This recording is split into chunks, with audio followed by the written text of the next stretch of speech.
Shabalooba dabba dabba dabba dabba. Shabba-dabba-doo. Sorry, don't mind me. I was speaking double Dutch. Hello? No? Okay. Okay, you guys are bitches. That was a good joke. I didn't get it. I thought you Oh. were going to make like a Rick and Morty reference or something. It No. sounded very Rick. Hang on a second. What did you get about the joke? What do you mean by double Dutch? Oh, double Dutch means is a way of saying that someone's talking nonsense. Like, you're speaking in double Dutch. Oh, I only know double Dutch as like the you- skipping thing. Same. That's what I thought. Oh my god. Anybody that listens to this that understands that phrase is probably not laughing that hard, but they're probably like, at least I know the joke. Or they'd be like, what the fuck does that mean? Well, But yeah. they wouldn't be like, what the fuck does that mean? Because they'd understand what they're saying. Yeah. Jesus. Moving swiftly on. Welcome to the Netherlands. Welcome to the Dutch Grand Prix coffee shop. Our menu's Ooh. laminated, the smell is decadent, the lighting is atrocious, and I've got something back here for every single one of you. My first choice for you is the Bologna Haze. My friend, the high is unmatched. It'll make you feel as though you're 19 years old and invincible. If you want to win, you'll win big. You'll it's win Antonelli. China, in Japan, and you'll even win in Monaco. You'll feel so relaxed you won't even check your mirrors when you're driving, because why would you? They're all behind you, and you're number one. And when it comes to come downs, there's only one. It's called the Barcelona Bubble Burst. You'll be mid-sentence and take 2 weeks to recover, but most people bounce right back like nothing's happened and continue with your success-fueled high. But if that doesn't take your fancy, maybe some Brackley paranoia will. Grown from the same soil as the Bologna Haze, same greenhouse, same grower, same power, but delivers a completely different experience. The high is nearly all paranoia, with a hint of strangely boastful arrogance. Most users report having the same anxiety spell. They claim that they all have an endless paranoia that something is wrong with their car and nobody will tell them what. They claim that they have memories of winning in Australia and winning in Austria, and then they will spend the rest of time spaced out, not feeling themselves, absolutely certain the balance has shifted, the pace has gone strange, and wanting people to check it, and then check it again, while a man in a headset quietly mutes your channel. You'll spend every single moment with a cast-iron conviction that somebody's crept into your imaginary garage overnight and swapped your top-drawer car for a cheap baggie of poo. And at the same time, you'll be convinced that your own sweat is rain, and that if there was any justice in the world, you'd be a fucking champion by now. And here's a bit that'll probably do your head in. On 2 occasions, you'll be bang on the money about the car. You'll go from flying at the front in Canada to flying straight into the bin. Please take this strain with caution with this immersive, maddening high. Users may also feel the need to propose. Okay. Maybe this will be more your speed. We've got Papaya Punch. Now, I have to be straight with you. The high is nothing. Literally nothing at all. You will sit right there for 11 rounds asking your mate if he feels anything yet, and your mate, who's on the same batch, from the same shelf, with a weirdly monotone Australian accent, will say no, and then he'll just run out of energy and pass out. And just as you're reaching for your coat, you'll get a rush of adrenaline like you've just got pole in Hungary, and you'll feel like you're cruising to victory on this active high. It's not a slow burn, it's a delayed fuse for those who love an intensely surprising experience. Buy accordingly and clear your schedule for the evening. Okay, maybe you don't want a nothing and then a something. Maybe you want a nothing and then an everything. In that case, then you will love this powerful strain of Old Matrix Black Red. This was first pressed and released in 2007. It's been a potent winner for decades. But to be honest, it sat in a draw all of last year, not really doing much, whilst the critics really hoped that it would. Lewis? It was the first year in 2 decades without earning a top 3 place in our shop. Everyone in this shop, myself included, said this stuff is finished, it's done, we're taking it off the menu. But over winter, I shit you not, it almost seemed to unplug itself from the matrix. It deleted the apps, deleted the noise, deleted an entire calendar year of its own life, and it came back and regenerated. This strain now has a 41-year-old and a second place championship level of strength. It's not a drug, this is a religious experience, and it does cost extra. Damn. Whoa, didn't realise you fucking hated religion, you godless heathen. Fine, don't worry. Here's something sensory for the young guns that they're loving. It's called Vibrationies. The name's not just marketing, that's the defect. The high will shake you continuously for 11 months, you'll score 1 solitary point, and still, at 45, beat the man sitting next to you. This is what happens when you leave something in the cellar for a quarter of a century. Nobody in here can afford it, and nobody in here would ever survive it. It's got a swish green colour to it, though. That's the best you're going to get from this strain, I'm afraid. No? Nothing? Not the haze? Not the paranoia? Not the hash? Not the skunk? Not the religious experience? Fine. Put your wallet away, because I'll let you in on a secret. The strongest thing in this entire country isn't behind this counter. Where is it? It's 25 minutes up the coast. It's fucking expensive to get a ticket, and the spirit and the passion of it is absolutely fucking everywhere. So sit down, have yourself a Stroopwafel, because half an hour west of here, the land just runs out, and what's left is sand dunes, the North Sea, 7,000 residents, and a racetrack banked like a fairground ride that has passed no inspections whatsoever. 300,000 people in orange flares going off at 11 o'clock in the morning, a corner at the end of the lap that fires you back onto the pit straight at full noise, and a first lap where absolutely anything can happen, and it usually does. There's no come down, there's no paranoia, there's no baggie of poo. Just the Dutch Grand Prix for the very last time. This is Zandvoort, this is Grand Prix. Damn, I love that. Thank you. I also love that it's kind of inspired by our girlies' holiday that we went on. Now, if we had one bit of hash and you wouldn't stop shaking and then passed out. And you ate a whole bag of mice. Candy mice. No, you ate real live mice. I'm a very dedicated vegetarian. No, you're You not. crunched Yes, I am. on them all night. You did. What? I don't picked get them why up it had from to be park. live mice. I'm a snack. Nav was actually the one that bought the drugs that we induced. That we injected. No, we didn't inject them. What did we do? Ingested them. Jesus. Inhaled. Inhaled, thank you. Injected. Can I just describe the scene to the listeners?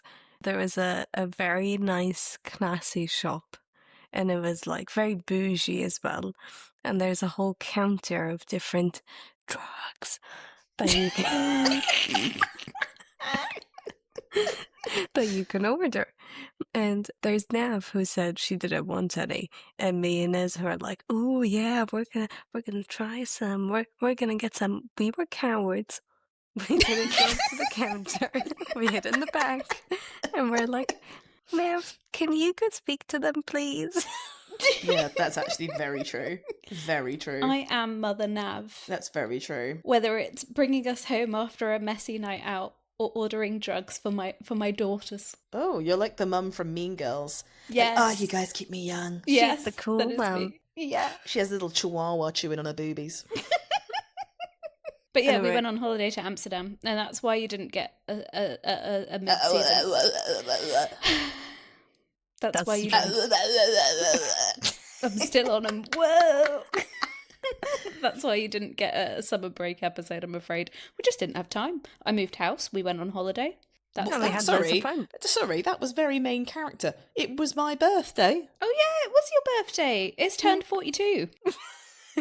Oh my lord. At least I cut my toenails now.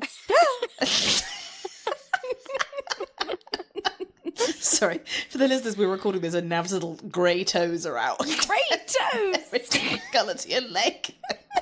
You're meant to be a brown woman, not grey. But my leg is tanned. My foot isn't. I refuse to wear open toe shoes.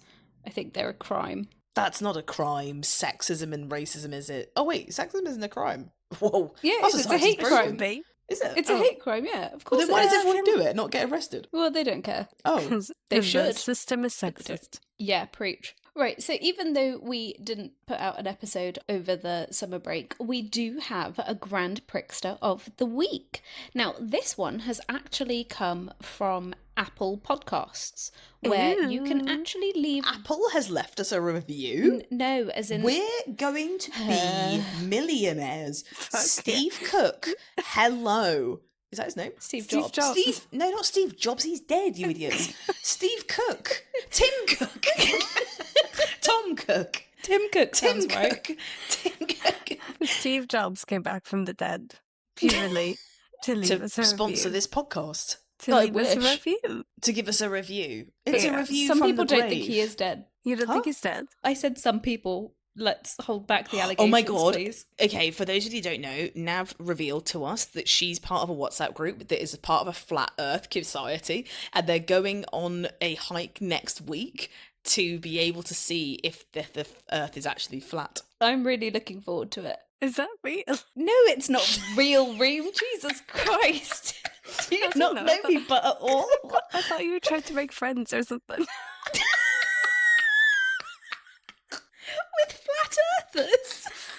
I feel like you'd go to educate them. Yeah, but I don't.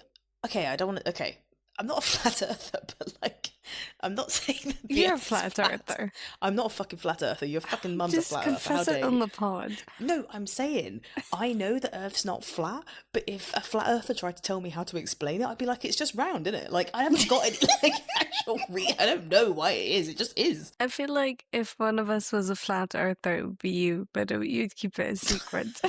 Yes. Yes. And she'd reveal it drunk in a smoking area of a club. She'd And be we like- wouldn't know until the next day that she was being genuine, but she would get such bad anxiety over the fact that she now had to come clean because she accidentally came clean while she You're was painting drunk. this like it's happened last week, man. I know it's not flat, but I have. Why? We've done How do you know what? because people tell me. To be fair, I'll tell you something. I'll tell you a confession. So, fun fact, I was in Germany a few days ago, and it turns out when I went there that I actually knew nothing about the Second World War. I had to have my aunt give me a Reem, crash I'm not course. being funny. We went to Amsterdam together and we went to Anne Frank's house. It was very obvious you didn't know anything about the Second No. World War. I really did not. And then she had to give me a crash course about what the World War Crash was. course is not the right term, I feel. A course about about what actually happened in the Second World War and then what the Cold War was, and I'm like, oh my god, that was bad. I'm fucking done. I'm fucking I mean, in her defence, she didn't grow up in a country that was involved. Breaking news.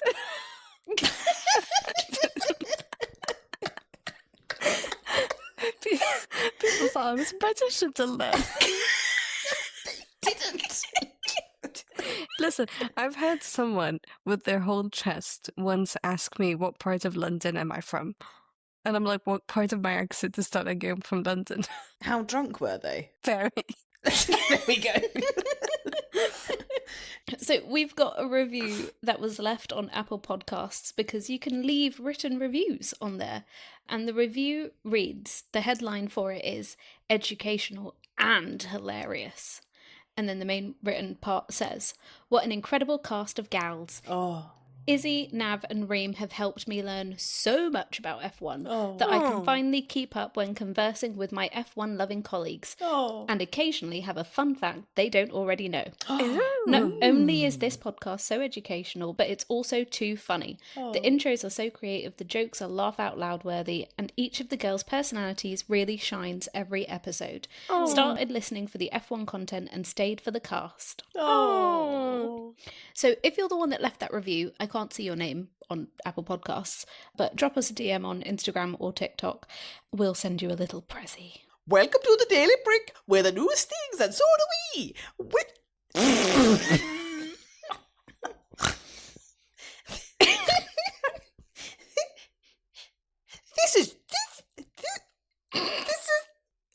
This is your daily dose of the stories.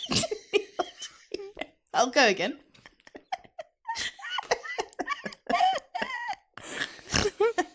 Welcome to the Daily Brick, where the news stings and so do we. Do I sound a bit Jamaican? Maybe not. This is your daily dose of the stories you needed to hear.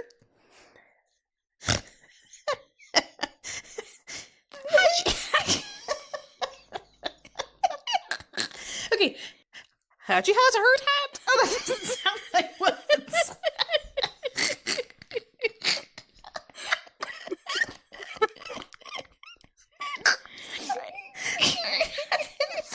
Any words? That's what I heard. Okay, I'll go again. Hadjar has a hurt hand.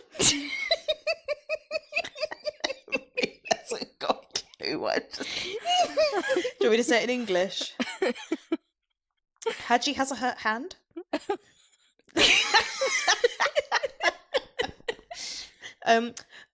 Well, the summer... No, I won't do that. Well, the summer break is over. Sorry. Sorry. God. I'm gonna piss myself. Oh. That's a you problem. Well, the summer break is over, and all 22 drivers have stepped back into the paddock. Wait! This is wrong. Why is Liam Lawson wearing dark blue? Why is Yuki Tsunoda getting into the car? Where is Hadji the Cute? Oh, wait, I can sing it like Sound of Music. I know, I got it. Okay. Where is Hadji the Cute? Well, it turns out Isack Hadjar fractured his wrist. Left or right? Exactly. Whilst punching a punching bag. Oh, never mind. During a boxing workout in the summer break. Ooh, I kind of like that he does a little boxing bit. Well, still very fucking good. He broke his wrist. Oh, God, bless his heart. The release actually specified a heavy punching bag. Oh. Just to, protect his ego a bit. Fair enough. Meaning he has to sit out for the Dutch Grand Prix. Reserve driver Yuki Tsunoda is stepping in for Liam Lawson at Racing Bulls, who was stepping into Isack at Red Bull. So while the Bulls are playing musical chairs, we at Grand Prix wish Isack a speedy recovery and hope that he'll be back in his car for Monza. And maybe hang up the gloves and stick to racing. Beepity boppity boopage. We don't do that here. I'm gonna do it here. Do what here? Beepity boppity boopage.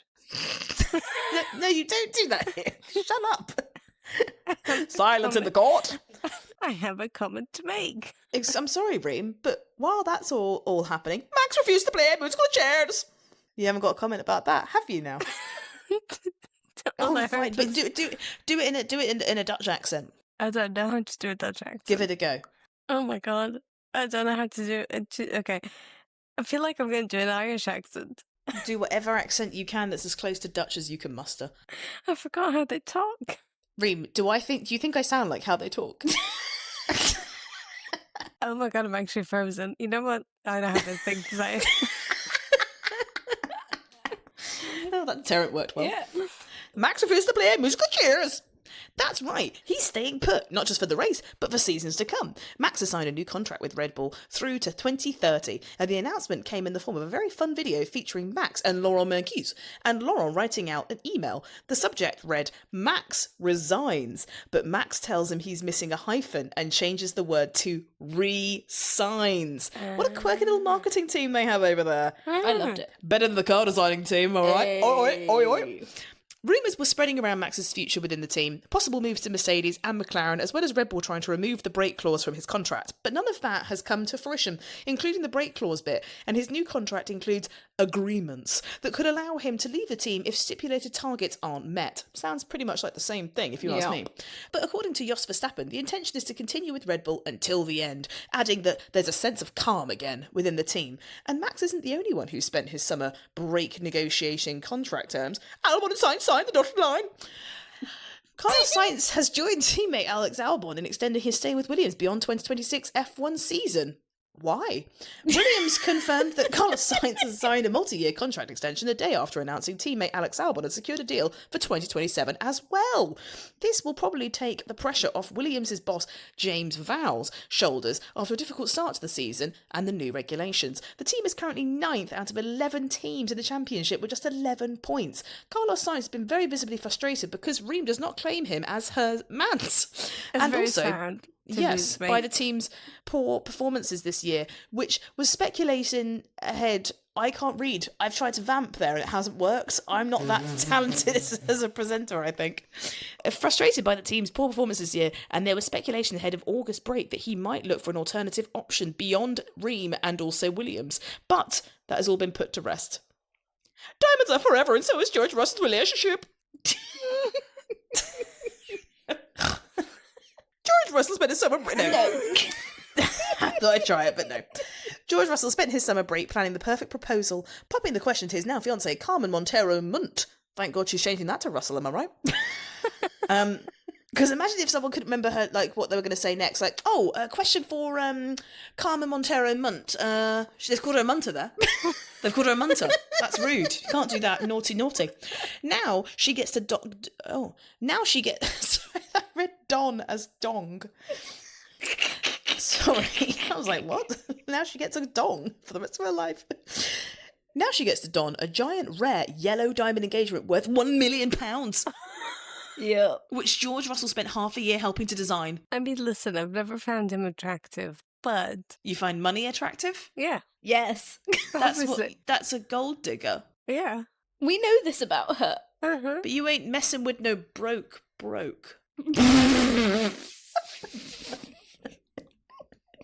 Why is that funny? I'm not saying the N-word, girls. What the fuck? George Russell popped the question in place I'm not sure I can pronounce. Saint-Jean-Cap-Ferrat, an exclusive resort town in the backdrop of the French Riviera, nicknamed the Billionaire's Peninsula. That's why I can't say it. Yeah. Wrong tax bracket. You should have said That's the now... French accent. Okay, I thought I did. Saint-Jean-Cap-Ferrat. Saint-Jean-Cap-Ferrat? Saint-Jean-Cap-Ferrat. It would be like Saint-Jean-Cap-Ferrat or something like that. Okay, fine, you're right, sorry. He popped the question See, that's French. Accurate. Nice. That is now George and Alex Albon in the Engaged Club, but given Lewis Hamilton spent his entire summer break with Kim Kardashian, I wouldn't be surprised if he's next to get down on one knee. Well, I know she's been on both. The pair have been posting pics and videos of each other non-stop on socials over August, and Lewis is spending the holidays with Kim, Chloe and their kids. I noticed they omitted Kendall from that. They went surfing, dirt biking and doggo shopping. That's right, Lewis is a doggo daddy once more. Nav, explain yourself, you wrote that. What? Doggo daddy. He's a You doggo just wanted daddy. to call him daddy. Yeah. That's right, Lewis is a doggo daddy once more. I hated that, and so did you, I know. Introducing the world to Halo Hamilton during the break. Halo is a golden retriever puppy, adorable as fuck, and comes nearly a year after the passing of his beloved bulldog Roscoe. Miss you, buddy. Oh. That is the Daily Prick. I hope you enjoyed it. Sorry. Sorry, get such an easy laugh from you two. The sprint. Do you know what happened with the sprint? Not much. Nothing. It happened. To be honest, it wasn't that interesting. George qualified on pole and got a sprint win, cutting his title deficit to Kimi Antonelli to 56 points. Lando Norris qualified second, ahead of Charles Leclerc, who managed to overtake him on lap 18 despite being on a soft tyre. But Lando Norris was at least able to hold off Kimi Antonelli for third, with the championship leader taking fourth from Oscar Piastri on the first lap. Lewis Hamilton finished where he qualified in seventh, and a downpour of rain arrived just as George Russell was taking the checkered flag for his third sprint win of the season. But let's be real, we all wish it came a lot sooner and added some action to the fucking sprint race, for God's sake. Yeah, honestly. I'm sorry. Not much happened. I'm sorry. I know we're meant to educate, and if we can't educate, we're meant to entertain, and we're doing neither here. But I'm sorry that they keep making us watch sprint races. I'm sorry. Sometimes they're just shit, and I have nothing to add. And actually, the pizzazz comes from me, not the race. Agreed. I was watching the sprint highlights and I saw a comment and it said, and the crowd goes mild. Honestly, yeah. Yeah. There's some tracks that lend themselves to a sprint because they're good tracks for overtaking and stuff like that, and there's usually drama. And then there's some tracks that really rely on strategy. I don't think Zandvoort is a sprint track. There because of Max Verstappen. Yeah. Max Verstappen is the reason it got brought back when he became a big deal. And you know what? Not even Max sometimes can save a track that doesn't overtake on, for goodness sake. Well, yeah, that's why it's going. Exactly. They said Max isn't winning anymore, we're out. That's Damn. crazy. That's crazy petty. Because if they did that every time a British winner wasn't winning in Silverstone, everyone would be like, that's not okay. Is he Dutch? He's not Dutch. I think he's half Dutch, half Belgium. Yeah, he is. Ah. He speaks Dutch. He does, yeah. He also Doi has a doi. lisp. We learnt a term and it's called doi doi. We also learned that the Dutch were vicious colonisers. And Yeah. committed genocide. That Yeah. was a surprise that we weren't expecting on our way to a cheese tasting. And they We love learnt cheese. about a lot of the atrocities and we didn't learn anything about how they came to be such good importers and creators of weed, which is strange. Yeah. But I didn't agree with the colonisation of people. Weirdly, that is, I know it's controversial, I think colonisation is pretty bad. I agree. Mm. Glad we've cleared that up. Well, we've solved that world problem. What happens before the race, Reem? We see who's appearing on the track and which influencers were invited and which celebrities were invited. What are you saying? The answer is qualifying. Qualifying. You're talking about a segment I've literally never done. I thought I'd spice it up. Qualifying at Zandvoort turned into a race against the weather, with Lando Norris coming out on top of a hectic finish to take back-to-back pole. Who the fuck does he think he is, by the way? I know. What the Who hell's gave this him all the about? right? Rain threatened to end the session early, but the track stayed just dry enough for one last flurry of laps. Lando had set the pace after the first Q3 runs before everyone scrambled out early to beat the incoming rain. Kimi Antonelli briefly grabbed provisional pole, only for Lando to respond with a lap neither Antonelli nor George Russell could actually answer. Lando eventually took it by just 1/10 over Russell and Antonelli, with Oscar Piastri back in fourth. It came off the back of a tricky Saturday for Lando, who was pessimistic about his chances after being passed by Charles Leclerc in the sprint, and flagged McLaren's slow corner weakness as something the team couldn't fix in time. Small setup tweaks ahead of qualifying changed it all. Nothing more than a tenth or two in his words, but enough to give him the confidence to attack. Lewis Hamilton had a scare in Q1, finding gravel just off turn 1, and never had the pace to trouble the front.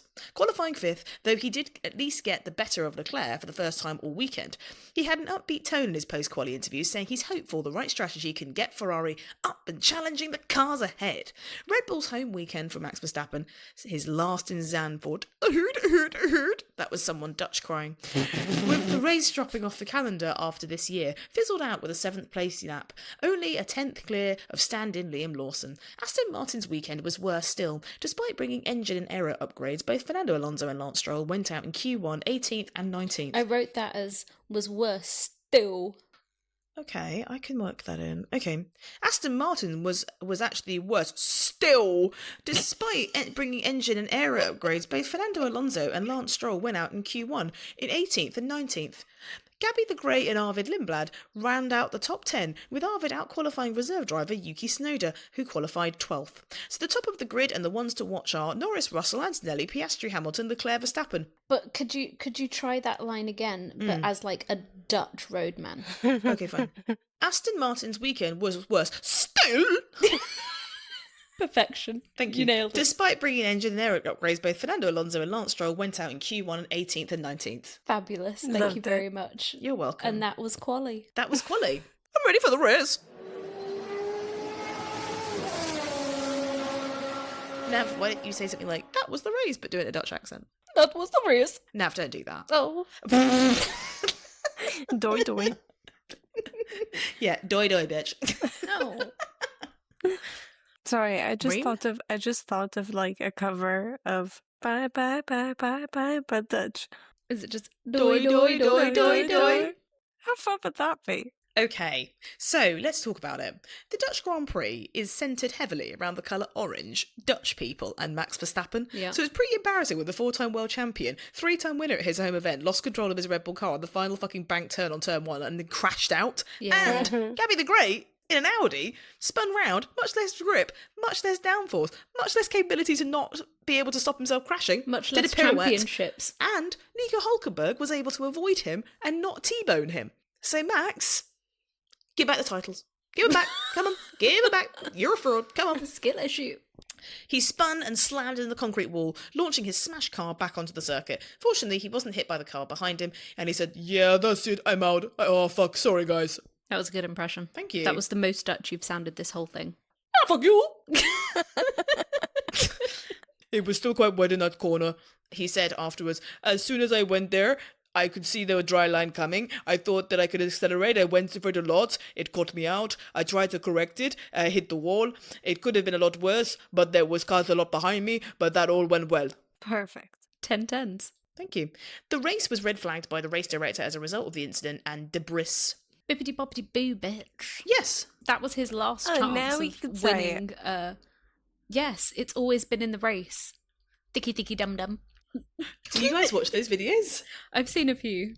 I don't know what that is. Reem, you need to watch it. It's the best thing. If you watch the videos, it's by a guy who's a comedian and he summarises big news stories into really short segments and they're amazing. Ooh. I learned loads of stuff about Donald Trump's aide, Natalie, today. Damn. I'll check it out. But yeah, that was Max's last chance maybe to win a Dutch Grand Prix. I mean, he wasn't going to. He was starting quite far back, but they panned over to the crowd at one point and lots of people were leaving. Oh. I would too. Ouch. Well, if the home hero is out on the first lap, what's the point in sticking around if he's the one that you wanted to watch? I mean, maybe he extended his contract because he had to. Because he didn't have other options did because have he's to. been doing shit. That's not how the Damn. world of F1 works. Savage. Maybe Mercedes didn't want him anymore. I think everyone can recognise it's not a good Red Bull car. Maybe he peaked. I saw a video of Toto after it was announced that Max would be staying at Red Bull, and Toto seemed genuinely lost for words at how disappointed he was that he couldn't sign Max. Really? Yeah. I want to see this video. Okay, I'll play the video. Oh my god, he sounds he's heartbroken. speechless. Yeah, you know, like, it's like when you've been spending all evening in a club. This never happened to me, I'm far too hot. But it's like you spent all evening talking to somebody in a club, and then you think that you kind of sealed the deal, and then you see them, you go to the loo and you come back and they're kissing somebody else, and you're like, whoa. And then your friend's like, that's pretty embarrassing. Are you okay? And you're like, yeah. I mean, like, you know, like, they're still in the club, so they're still part of the family, I guess. You know, like, when you... You know, it's like sometimes... Sorry, there's something in my eye. I'm okay. I think I just want to get some food. I'm okay. Like, I don't know. I just find finding work quite hard at the minute, and I just think it's quite hard, you know? And that's what Toto Wolff sounds like to me. But that's never happened to me, obviously. Like, it's happened to, like, my friends before, but it's never happened to me. Anyway... I think we're getting a bit too personal. Can we move on? Sorry, I got lost in the bit. Sorry, I'm back. Drama kids. Thank you. A star in drama, thank you. But you're completely right. That is what he is giving. Thank you. He's been flirting with Max. Do we not remember all those photos where we saw Max and Toto topless, like, on a yacht, jumping into water, having a gay old time? Oh, yeah. And it happened again this year as That's well. what I'm They've been saying. partying together. They've been, like, boating together and swimming together. No, they and haven't been shit this year. partying together. That's what's creepy. They've been spending intimate time They've together. been dating. I think the gayest people in the world are normally straight men. Yeah. I bet you there's Wattpads of Toto Wolff and Max Verstappen. Oh my god. If there isn't, we write. Yes. Okay. Because this I is a jumped story. off the yacht. Sorry. Straight into the wolf's den. Yeah, I jumped. Oh, I like that. I That's- jumped off the yacht straight into the wolf's den. His mouth consumed me. Oh. My glands filled his mouth. Oh. I didn't like it. He rubbed me so hard and fast, I felt like I was being worn down like a soft tire during qualifying.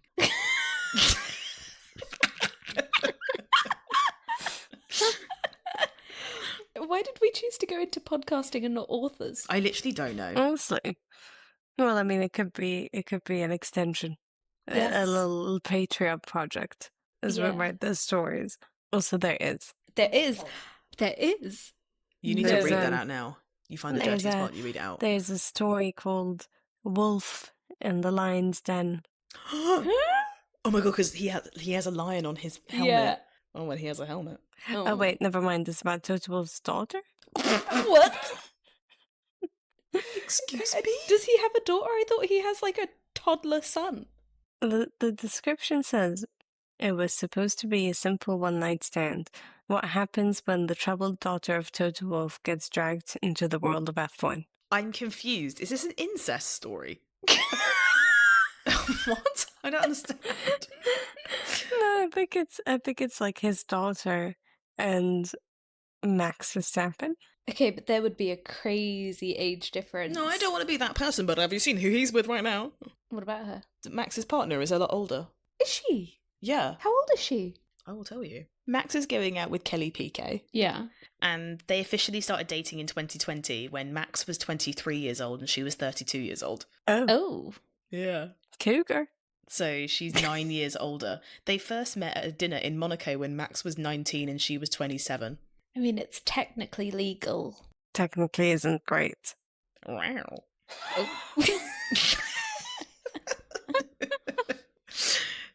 I'm sorry, all the Grand Prixers out there. But when the race isn't interesting, this is what you're going to fucking get, I'm afraid. There's really not much I can give you.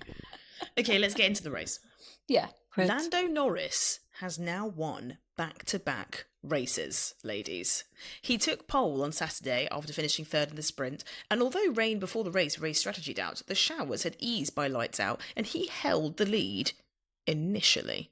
Antonelli jumped him at the restart, but Lando reeled him back in during the last third of the race and finished more than 11 seconds clear. He's played down the title talk afterwards, saying there's a lot of the season left. But would it interest you to know something about the development race over at Mercedes? Yes. Mercedes is too poor to outspend in Formula One. That's crazy, because the reason the cost cap was introduced was because Mercedes had too much money. And now suddenly their pockets are empty. That's crazy. Broke bitches. Mm-hmm. Toto Wolff basically said the quiet part out loud. Mercedes can't fast track upgrades because we haven't got the money, which is a wild sentence for a team funded by a car company that also makes cars for a living. But here's the real story. Mercedes hasn't dropped a big upgrade since Canada in May. Months of silence while McLaren and Ferrari have been throwing parts at their cars. The FIA's own numbers back it up. Ferrari's introduced 40 new components this year. Red Bull and McLaren 38 apiece. Mercedes just 24. They are the tightwads of the grid. The twist is that James Allison, who is the Mercedes technical director, says this was the plan all along. Mercedes blew almost their entire development budget before the season even started. Well, that was fucking stupid. Yeah. Riding the steepest path of the new reg's development curve to hit the car, nail it out of the gate with less than no contingency. Everyone else held cash back for later in the season and make upgrades then. Mercedes decided to go all in on lap 1. James is pitching this as a ride out the scary bit strategy and claims they're finding 0.2 of a second per month in the tunnel, which could mean 0.6 upgrade sitting in the pipeline waiting for the right race. Bippity boppity boo bitch. What a stupid strategy that is. I don't think they're expecting people to catch up as quickly as they have. I'm being really honest with you. If you remember, Toto also had his little petty moment in the press where he was like, oh, these lot are spending an awful lot, aren't they? I don't know where they're getting this money from. And that was obviously to cover his arse, to be like, oh, we actually have no money left because we spent it all before the season even started. That is unnecessarily risky for the sake of it, just to win the first few races to look like the big shots. But everyone knows people are going to develop. Yeah. How stupid. I don't get where McLaren's come from. McLaren have just come out of the gate. Yeah. Well, I don't know they what clearly know how to happens. spend their money. Yeah. I know, but I mean, I didn't realise that Ferrari have introduced 40 new parts. Red Bull's done the same amount as McLaren, are in nowhere, and they've done 2 less than Ferrari at McLaren, and they're fucking faster. Yeah. It's not about quantity, it's about Quality. Why have you said quantity again? I don't know, I just wanted to be a nuisance. All right. So the conclusion is it's a team that spent its whole paycheck on rent in April and is now explaining very calmly that the electricity will absolutely be back on by October, right around when Monza, wrong track for it, and Madrid/Malaysia roll around. Is this genius foresight or a team that's just cooked and dressing it up as strategy? Dressing it up completely. First of all, you said Monza's the wrong track for it. Accurate. What's happening to Kimi Antonelli at Monza? Is he going to be starting from the back? I think he's going to get a grid penalty because he needs to get a new engine. So that's not going to fucking help, is it? At his home race. Oh, Monza. yeah. Yeah, I forgot about the limit. Yeah. But also, Madrid and Malaysia, new tracks, Kimi and George aren't going to know how to drive on them. So they're going to be learning how to drive around a new track in their practice sessions. You don't then need also the added component of trying to drive whatever upgrades you've got and trying to work them out. You sort of want to take away one of the new things that they have to contend with. Yeah, it's a completely new element added into a completely new track with a completely new set of different circumstances. So it is fucking risky. It's just completely But throwing them in the deep end. I'm not going to lie to you, ladies. Uh-huh. I love this narrative. Oh. I live for this narrative. love the because it's drama. adding, I love the drama, Reem. I love the drama. It's the drama, It's Mick. the drama, Mick. I love it. I feel like I'm living on Holby City. I love it because the reason is that we're looking down the barrel at a 19-year-old winning the whole thing. That's exciting, but I want a fight. I want a Same. scrap. I want a Same. nasty little, a dirty little backstreet brawl. I want it to get, I want eye gouging. I want fish hooking. I want people sticking each other's fingers in their nose and shit. I want it to get brutalised and yucky. That's what I want. I was actually talking to someone this weekend who said that they don't want Antonelli to win because they don't think a 19-year-old deserves to win, and if a 19-year-old becomes world champion, it makes every other 19-year-old look really inadequate. That's Every other ageism. 19-year-old. I think every other 19-year-old is just living their life in uni. I don't think they look up. They're not like, God, I've got to do this paper. Kimi Antonelli's doing so much more than me. I think they're like, pass me my vape and let me fuck someone. Slightly like similar but completely off topic. Northwest, Kim and Kanye's daughter, said that next year, she's going to be 14 next year, said that next year she wants to work at Starbucks. I feel sorry for Northwest. I'm sorry to bring down the tone. Why? She needs some safeguarding in her life, you She know. really agreed, does. agreed. She does. Yeah. Oh, completely. Yeah. She's doing all these appearances and shit. She's posing with influencers, and I'm thinking, On all the piercings? do you know what it's giving? It's giving Millie Bobby Brown getting weirdly romanced publicly By Drake. Yeah. Saying, I really fuck with Stranger Things. I want to hang out with you. You want to hang out with a child, do you? Yeah, fucking weird. Always knew it was a nonce. Striking a chord, and it's probably A minor. Kendrick didn't lie. I would say this is Lando Norris's best win of his season. Well, he's only had 2. Exactly, but it's the best of the two. You can still have the best of the two. You can have the best of its one. I want Lando Norris to lock in and bring in a few more wins. I want Lewis Hamilton to lock in, and I want him to bring a few more wins. And I want the Abu Dhabi fight to be between Antonelli, Lewis Hamilton, and Lando Norris. And I guess George Russell. But He's an optional. He's got a wedding to doesn't plan need now, it. so, you know. yeah, it doesn't need it. Well, if Lewis is going to catch up, he kind of needs his teammate to play ball. Oh, my Ah. word. Did you like my Segu? I did like Yasugu. That did not go very well. I would say that Ferrari's whole race was lost on Saturday, not Sunday, though. Damn. Fred Vasseur ended up owning up that saving a tyre set in Q2 was actually not the right call, which was a rare sort of team principle bit of honesty, which Fred Vasseur doesn't always give us, because he normally is like, oh, I think it was amazing, you know, these things happen, I call Lewis Luigi. How funny he found that. Did you see that video of him saying tickled Luigi? himself. He found that really funny. I found He's it just an adorable. old man. But That's ageist.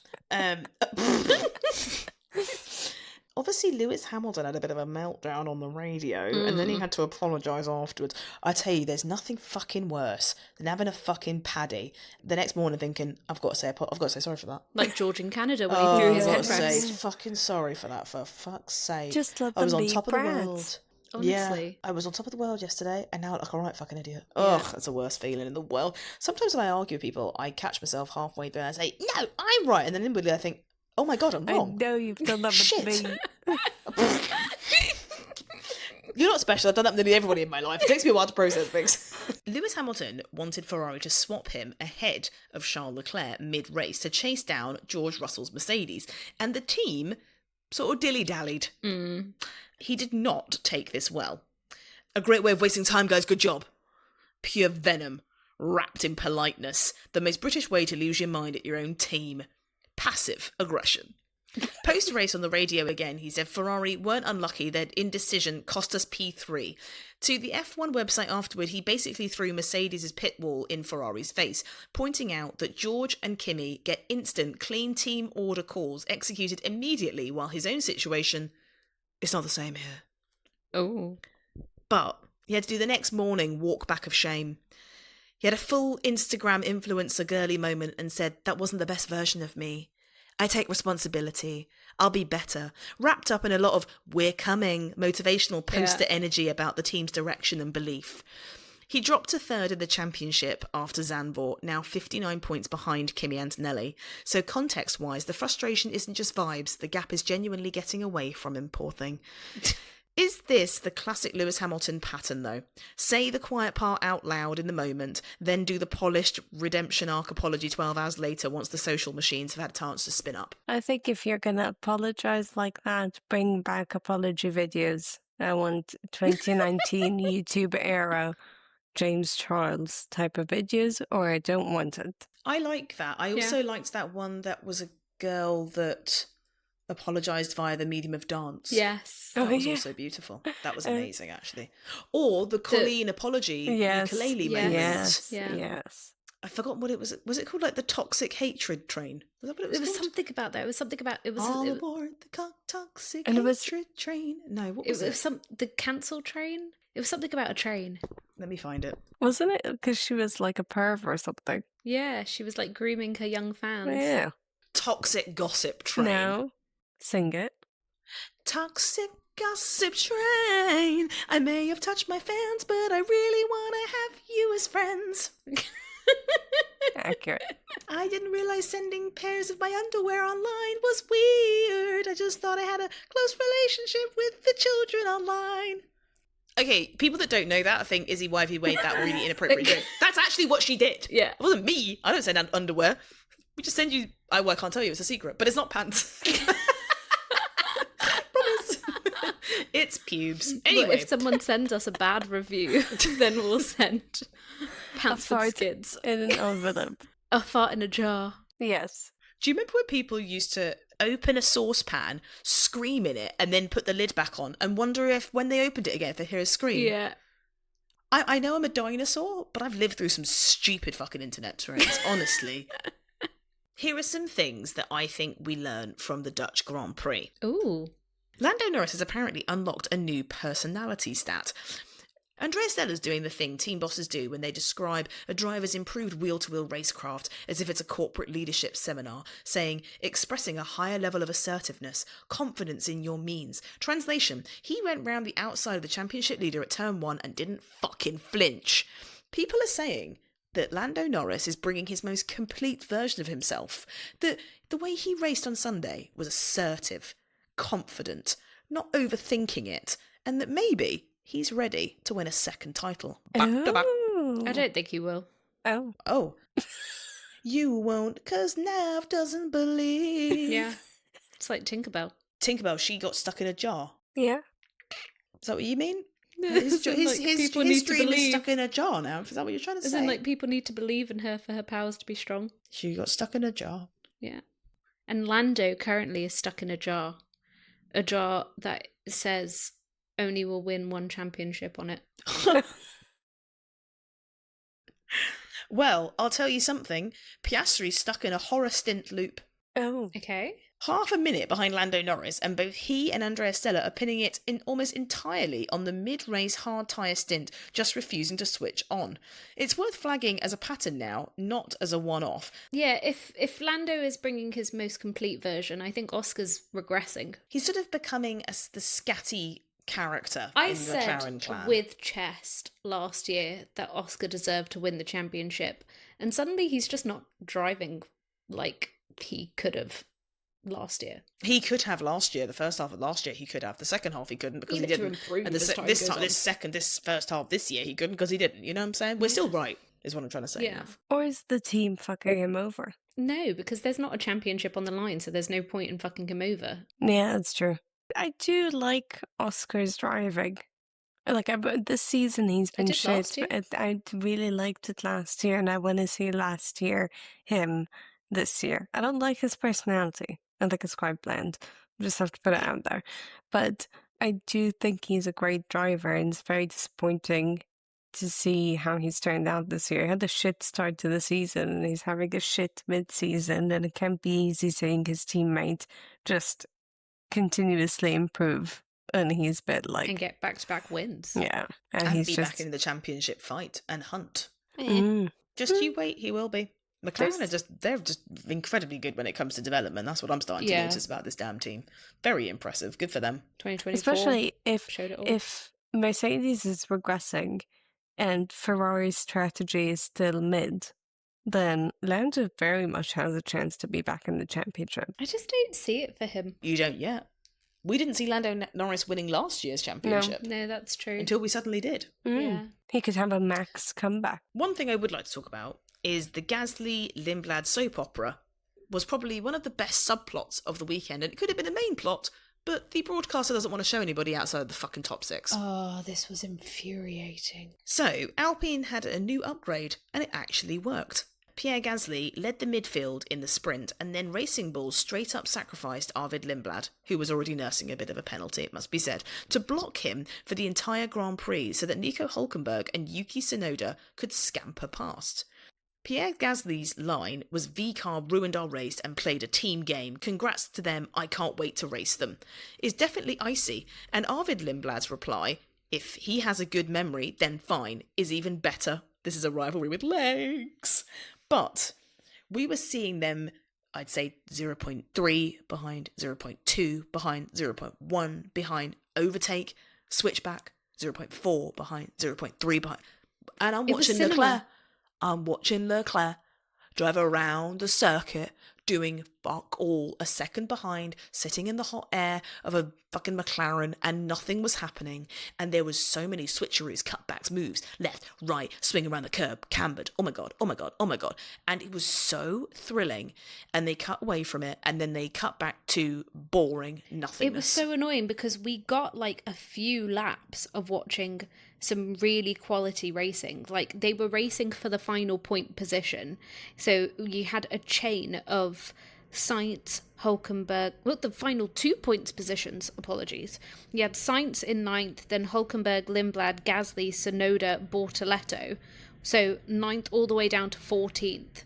And they were all within a second of each other. You had a proper train, and they were going for it. There was they weren't holding back. And it wasn't just like one person in the pack is trying to overtake and the rest are all just like, you know, holding stations. Like, they were like 3-way trying to overtake and shit like that. It was so entertaining, and we got it for a few laps, and then out of nowhere it's like, and back to the main coverage because they're within a second. But they were like 0.9, whereas these lot were like 0.3 and 0.2, and nothing fucking changed up front. No one moved positions, and yet they went back to them even though nothing was happening. And we missed 2 overtakes. I don't know if this is recency bias or not, but I feel like it wasn't like this last year.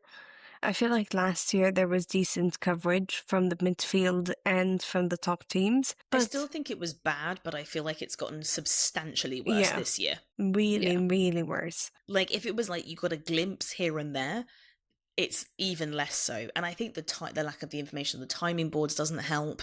And I just don't think that they're showing really the gap to the leader. I don't think that they're tracking the stories of people's races when I think they should. For example, for me, at one point in the race, I was like, Fernando Alonso's racing on a soft tyre in the fucking points, by the way. And we were like, whoa.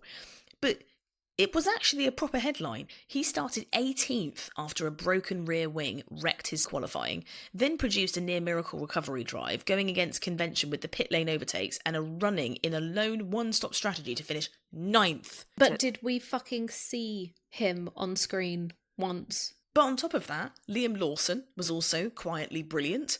He was subbing into the Red Bull and did cold running straight into it, running with a 10th to Max Verstappen in qualifying, despite never driving the car before Friday. And it's incredible. Like, that is a big story given what happened with Lawson last year with Red Bull. To see him back in the Red Bull seat, like, I feel like the cameras should have been on him to see how he's going to do this year, but nothing. Absolutely nothing. We had 2 DNFs from hydraulic and engine gremlins, which was Valtteri Bottas and Ollie Behrman, and then a Sainz and Colapinto crash that torpedoed Colapinto's ranking despite a very strong recovery drive from him in his Alpine. So there was lots of storylines that we saw as almost subplots to the main plot of the top 6, but I felt a lot of those plots could have been main storylines that we followed throughout the race, and we just didn't get to see them because they're not top teams, and it annoyed me. Yeah.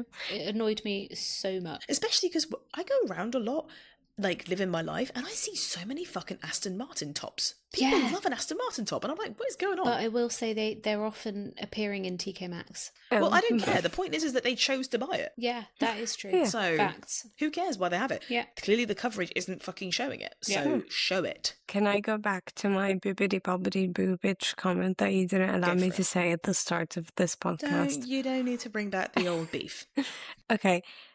I want to talk about if it's fair for, like, it's going back to the conversation about the sister teams and the fairness of having sister teams, because obviously, like Isack Hadjar was injured, couldn't compete for this race, but Red Bull and Racing Bulls had the privilege to be able to get someone who's a top driver, who's already familiar with this year's season, with the cars, get him in the Red Bull seat, and then get Yuki Tsunoda, who's a reserve driver.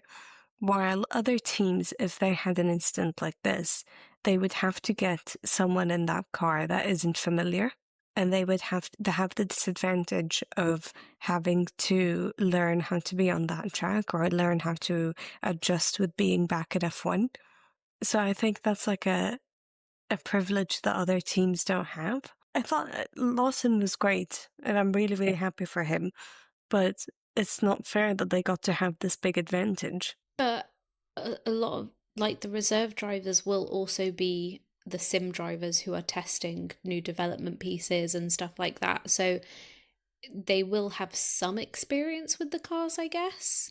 It won't be a case of, like, you know, they have no idea what they're stepping into. I get like they'll definitely have a bit of experience, especially if they've got reserve drivers as well. Or like with Yuki Tsunoda's case, he was a driver last year, so he's familiar with F1 as well. But I'm thinking about it in terms of like either way, if they were getting a reserve driver or getting someone who worked on the Sims, they would be new to F1 for this year.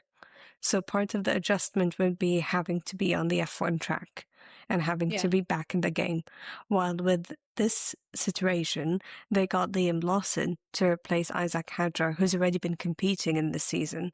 So there wasn't anything scary for him. There wasn't, I need to get my head in the game and I know that I'm competing for this race in F1. I mean, yeah.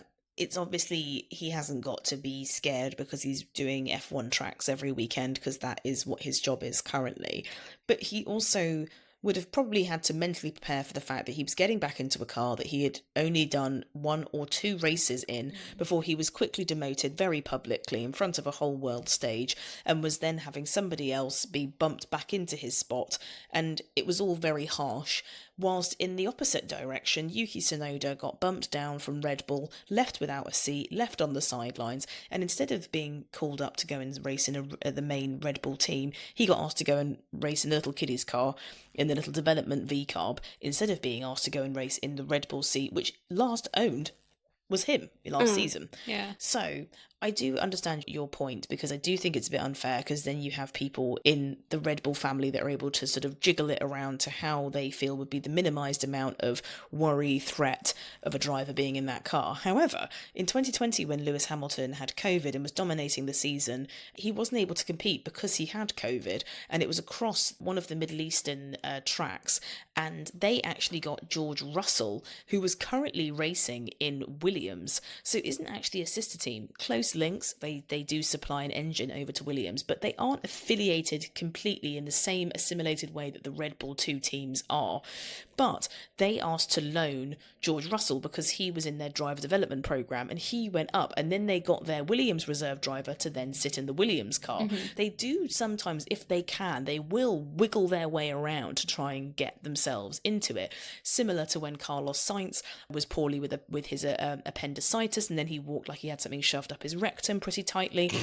When he returned back to racing during 2024, as he was trying to find a drive for himself after Lewis Hamilton was revealed to be going to Ferrari and taking Carlos Sainz's seat, they got Ollie Behrman, who was very new to things and stepped in and did a fantastic racing. But he actually wasn't in Formula 1 at that point, was he? No. He was in Formula 2, which is why towards the end of the Saudi Arabian Grand Prix, his head was falling to one side because his neck couldn't take it anymore, which I think is very cute. But he got P7, I think, and he did fantastically. So again, and that last was year, Haas. Ollie Behrman, even though he was in Haas, he was Ferrari's reserve driver. So even though there's not always the clear link of having 2 teams, the teams are still able to get the advantage that works for their race results on the day because of the fact that they know that they don't want to have to sacrifice points and the privilege of being able to get the races there. And a lot of the time, the teams are kind of happy to do it if it allows people to get the progression that they are after. So it is a win-win. However, I do get the point that whenever Red Bull have an injury or an absence, that it's quite quickly filled, whereas other teams might not have the same privilege. And that does come into question whether it's fair or not. I don't really like the fact that there's two teams that are, Red Bull or V-Carb or whatever. I do have a lot of respect for the teams, but I do think at this point they don't really need it. No. And V-Carb aren't really doing anything currently. It is just a development base. So would I like to see somebody else? I would, but then I look at a team like Cadillac and they ain't bringing much, and I think, maybe it's not that bad. Speaking of Cadillac not really bringing much, Yuki has obviously only raced in one race this season, and yet he is not the last driver in the championship. That position does go to the Cadillac boys and also Lance Stroll. And, poor Williams. This weekend, they basically admitted that the only people that they're faster than is Cadillac. I thought the Dutch Grand Prix was okay. It wasn't the most electrifying sort of, moments on this calendar year, probably not. But we're back to racing, and that's really what matters. Yeah. That's what matters. It is. And with that, ladies, if there's nothing else, should we go on to the Grand Prix? Podium. Okay, we are going to start with prick. Who was the prick of the race? Who should have just stayed the fuck at home? 3, 2, 1. Max Verstappen. Oh my god, unanimous. Damn, that doesn't happen often. I know, the girlies are so insane. We are. I can give my reason. He DNF'd before one lap was even completed. I would normally excuse that because I'd say, tricky conditions, the track was a bit damp, he got onto a wet patch. It's the fact that Bortoletto had a similar spin and saved it, which is, the zinger. That's the nail in the coffin for me. I think it's more than that as well. Like, he went into the corner too hot and other people didn't. Everybody else was able to go into that corner correctly and not carry as much speed, which meant that they were able to get through unscathed, and Max just didn't. He went in too hot and then binned it on lap 1. Yeah. It was just too much, too soon, too early, and Max is a far greater racer than what we saw in that moment. And whilst it was a right fanfare, it was also just a bit, I felt sorry for the fans as well that had come to see him. They love Max. He's got a huge following. He's very talented, and rightly so. He deserves a big following as a result. But I just thought, come on, you're better than that. Get back in that fucking fight. Go and be a nuisance on that track. I always miss Max whenever he's not racing, because he does add a certain je ne sais quoi to a race. And if he's going to go and get himself a good result, he'll fucking go and get one. Yeah. So when he's not there, I'm like, ugh. And when you see people like, bloody Oscar Piastri dithering about, and you've got, Kimi Antonelli being a little bit untidy with his laps, and you've got George Russell mucking around, you think, oh, come on, Max wouldn't do that. Max would just get involved and, fucking poke you in the chest and say, oi, that's my spot. And sometimes I miss him. And I missed him on Sunday. I'm not going to lie to you. Missed him. Missed him like his child probably does. Oh. No need to comment on his family life. I would say a close second for me was Leclerc, because I thought he was a brat. Yeah, he was. I don't understand why he was being a little fucking prince all afternoon. I wasn't sure about that. He was slower. Yeah, and they were on different strategies. Yeah, exactly. They offset Lewis. That's what you can't ask to be pit first, be on the optimum strategy as the top runners, and then want to have the same offset that your teammate has. They're doing an alternate strategy for your teammate. You got the upper hand. Now this is the reality.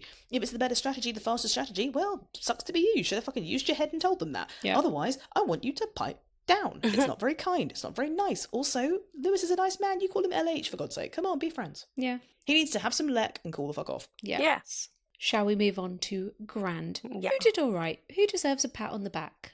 3, 2, 1. Fernando Alonso.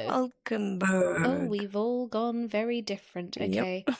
Reem, why did you say Hulkenberg? Hulkenberg. I just thought that the save that he did after the crashes and the spitting from Bortoletto, him being able to get past and do it very cleanly. Yeah, it was a very, very good save from him. It was very impressive. Very good save. So I think he deserves a pat on the back. Well, he finished P8. Yeah, he got 2 points. No, he got 4 points. He got 4 points. He got double the amount of points you just thought he did, and you were still impressed. So maybe this is a good reason. Yeah. I said Fernando Alonso because he came in 9th and he didn't qualify in 9th, so he did very, very well in my book. But only 2 points. I said Kimi Antonelli. Why? Kimi has been pretty unstoppable this season, as we all bloody know, because we always keep hearing him say, I won the race. So even though he managed to get runner-up, he did a great move at the start of, the race and was able to get up and involved in things. I felt that he just had a bit of sloppiness this weekend, and especially in the race, especially when it came, remember he was like, "Bueno, I have no grip." Like, he was kind of a little bit all over the place, and he didn't feel like he was really locked in and going for it, as I've seen him before. I feel like normally he'd be able to tear through fucking cars like a shark with tinfoil, and I felt like he was just a bit wibbly wobbly, a bit jelly on the plate-ish, and I felt that he, for whatever reason, just wasn't able to win that race, even though he had a car capable of winning that race. You know what I'm saying? Mm-hmm. Something in there that I was just like, oh, you're missing that edge. And I felt like Lando Norris was completely entitled to win that race, and he deserved to win that race, because he had to win the race. You have to win the race, you know what I'm saying? You have to get there. And he did get there. And he did a very convincing, what's the word? Not convincing. He raced with conviction, and I liked it. But I felt that if Antonelli raced with conviction, he had a faster car. He probably would have won. So just win next time. Dumb. I feel like you've given him a reason for break. Yeah, same. Why? Because it was quite negative. No, it was normally, I think, that he's as good as this podcast. But today I thought, you did pretty well, but you could have done better. Fair, okay. You went for a mid approach instead of like pat on the back. I'm more inclined to go with either mine or Reams. Oh, okay. Exclude me from the whole situation. Fine. But that means that you get to decide. You get to decide out of Alonso and Hulkenberg. Liam Lawson. Alonso and Hulkenberg are your options. You said I could decide, and I'm trying to decide, and you're just making it hard for me. Liam Lawson. Okay, but out of Alonso and Hulkenberg. Liam Lawson. Okay, but out of Alonso and Hulkenberg. Liam Lawson. Out of Alonso and Hulkenberg. Lawson. Okay, but I think Lawson was gooder. Okay, but if you had to choose, like, if I had to choose, I would say Liam Lawson. Okay, but gun to your head. Gun to your head, I'd shoot myself unless you let me say Liam Lawson. I'm gonna flip a coin. Oh, I'm gonna shoot that coin. Pew, pew. Ream, heads or tails? Heads. Heads, okay. It's tails. That's proof. Tails. Damn. Therefore, we Liam are going Lawson. to go with Fernando Alonso. I vote Liam Lawson. For what reason? What is the reason? To not lose. The answer is Fernando Alonso. Liam Lawson, he subbed in to the Red Bull. I've realised maybe I chose the wrong person.